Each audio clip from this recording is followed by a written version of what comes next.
Get Your Rock Out here at Sonisphere UK with Frank from the amazing Fozzy. How are you doing today? I'm doing fantastic. How are you? Yeah, all good. A bit tired, but it's a good weekend. Yeah. It's been a long weekend. It has. How long have you been here? Well, actually, we got in yesterday morning. We flew in, and we didn't get to come to the festival site yesterday. Yeah, we didn't have our credentials yet. We got those today. So yesterday was a sleep day. You know, we had a really early flight, so sleep day. But we're here today. Looking forward to our show. Can't wait. Brilliant. But you've not managed to actually see anybody else yet. I haven't seen anyone yet, which is not good. But hopefully a little bit later, after we do our interviews and get a little bite to eat, maybe we'll get to watch somebody today. And who are you hoping to see if you could see somebody? Well, I really want to see Slipknot. The main thing I wanted to see was the Big Four, obviously, but we were not even in the UK when they played, so we flew in the day after. But I really want to see Slipknot because I've never gotten to see them live, and so that's the one. Really? No, I've never gotten to see them live, so that's the band that I really want to see. Wow.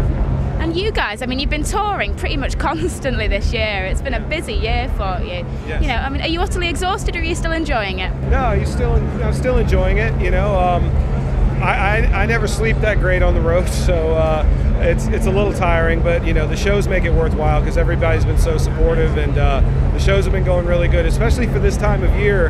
You know, summer doing club shows on your own is always a little sketchy with the festivals because people are all saving their money for the festivals. So it's actually, this little run of club shows that we've been doing has been going better than expected. So we're good.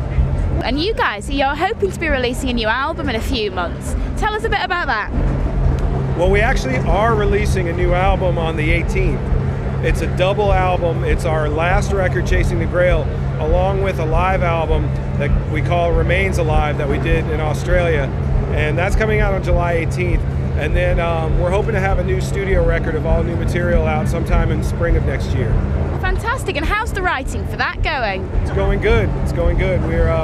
We're just kind of getting started, and when we get home after this tour, we'll get back into it. And it's probably going to be along the same lines as Chasing the Grail. I think Chasing the Grail kind of established a sound for us that we like. So, you know, I don't want to say it's going to be Chasing the Grail Part 2, but it may be Chasing the Grail Part 2. And for people that haven't heard it, you know, haven't heard anything by you, what would you say about the new album? Like I said, it's going to be along the same lines in that, you know, somebody asked me earlier if you had to pick one Fozzy song that kind of encapsulates everything you do, you know, to kind of let people know what you sound like. It'd be really hard to do because we try to write a variety of different types of music. We even had a ballad on the last record. We've got, you know, songs that could compete with almost any thrash band, and then there's a ballad. And, you know, one song called Dark New Day had a lot of gothic sounding things and almost female sounding vocals. We do all kinds of things. So yeah, we're just going to keep going along that. We write what it occurs to us to write. You know, we write the kind of music that we would like to listen to ourselves, and we all like to listen to different kinds of things. Chris is a huge Beatles fan. You know, and the Beatles was one of those bands that just did whatever. They did anything. You know, you never knew what to expect from them, and that's the way we like to be as well. And so, you know, with the album that you're going to be releasing early next year, is it more geared towards, you know, keeping all your current fans happy, or are you trying to appeal to a new fan base with it? We always really just try to appeal to ourselves, actually, and I think when you're a band, when you're a musician, or when you're an artist of any kind, it's really best to try to please yourself, because in the end, it's you have to face yourself in the mirror, and you have to be proud of what you've done. And then whether anyone else is going to like it or not is a crapshoot. You know, you put out the best thing that you can do, and you put out the album that you say, yes, I would listen to this. I love this album, and then the rest follows from that. You know, I think if you try to think, well, will our fans like this? Will they not like it? Are they going to understand what we're trying to do? You kind of lose yourself. Obviously, you know, you have played quite a few dates. Which do you prefer? Do you prefer doing the touring by yourself, or do you prefer the festivals? Well, I mean, there's advantages to both. It's nice to play your own shows, knowing that everyone who came to the show came to see you, and it's more of a fan-oriented thing. Whereas when you play the festivals, you're playing sometimes to a lot of people who've never heard of you, but that's a chance to, introduce yourself to people. And it's always fun to play, everybody likes playing on a big stage in front of a huge crowd.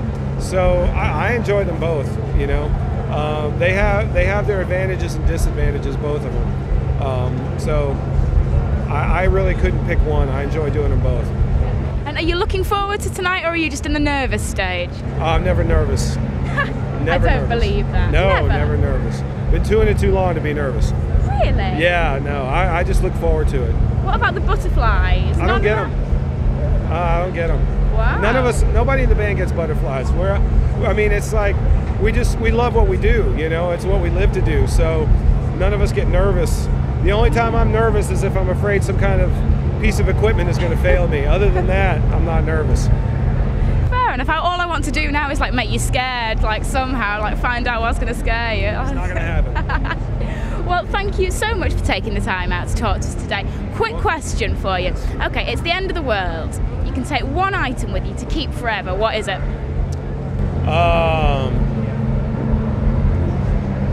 Just one? One. Because I have 3 cats. Can I take the 3 of them?